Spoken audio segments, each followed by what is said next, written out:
This is the afternoon edition of the Weather Xtreme video. This is for Tuesday, the 24th of July. James Spann. Hot is the word today, and showers up on this end of the state. Very hard to find. Let's start with some of the Skycam shots around the network. First off, coming from Cheahaw State Park. Always a great place to be on a hot summer day because it's cooler up there because of the elevation. They're hovering around 90 at mid-afternoon. The sky's mostly sunny.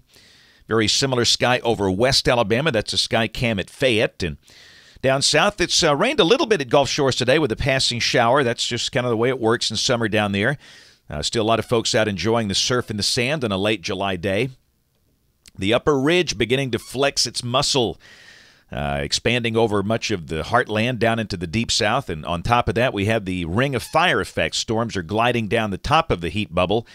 Up in Chicago, they had some wind damage this morning from an early morning MCS up there.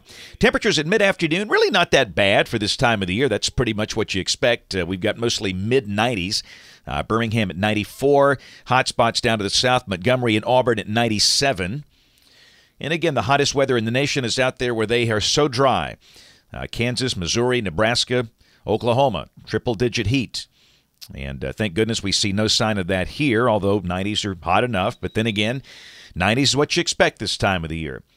Up on the radar, really, most of the significant action is down south. That's that cluster of storms on the Gulf Coast. That was at 2:15 this afternoon.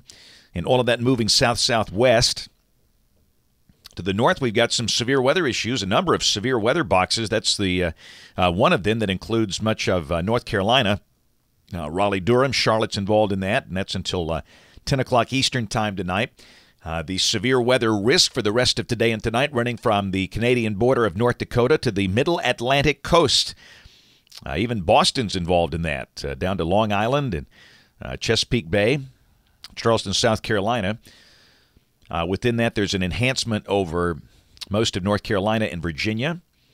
Tomorrow, slight risk is up north. And on day 3, which is Thursday, again, the slight risk of severe weather well to the north.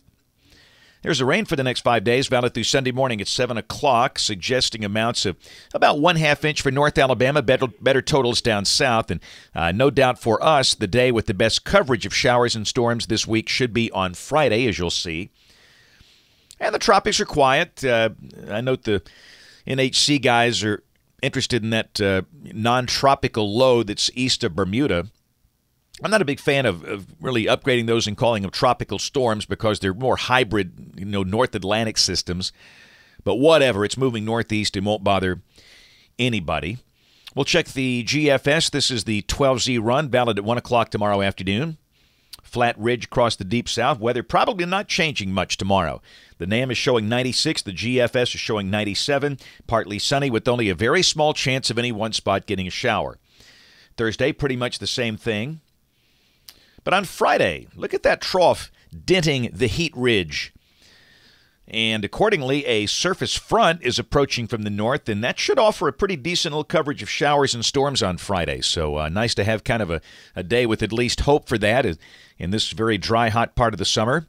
And we'll take whatever rain we can get because the weekend looks pretty dry. There's Saturday. Now, having said that, Saturday looks relatively wet for about the southern 2/3 of the state.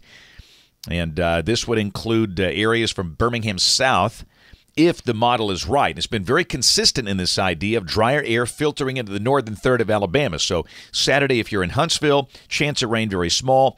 If you're in Montgomery, chance of rain pretty good. But on Sunday, everybody gets in dry air. Dew points come down. High should be in the mid-90s, but at least the heat index won't be much of a factor. Same thing on Monday, and there's Tuesday of next week. The higher heights are a little west of here. 594 ring from Texas over to Salt Lake City, and down below that, that just looks like old, typical July 31st weather. And again, that is climatologically speaking the hottest part of summer right there at the end of July. We'll check the end of the forecast, August 9th. That would be nice if this is right. A nice weakness in the ridge overhead, and that would be, look at the nice cool air coming down across the Great Lakes. And yeah, this is the land of voodoo. We know that. But if this happens to be right, there could be a front nearby with maybe some enhancement of showers. But again, the good sign, no evidence of any nasty, long-lasting, triple-digit heat wave type stuff for us for the next 15 days. And we can make it through the next 30 days. Odds of any triple-digit heat are just pretty much off the board as So we're getting into the last part of summer. That's it for the Weather Xtreme video this afternoon. We'll have notes on the blog. Next video here by 7 o'clock tomorrow morning. And don't forget to watch us on ABC 3340 News and the live stream or the television side at 4, 5, 6, and 10. Thanks for watching. Have a great evening, and God bless.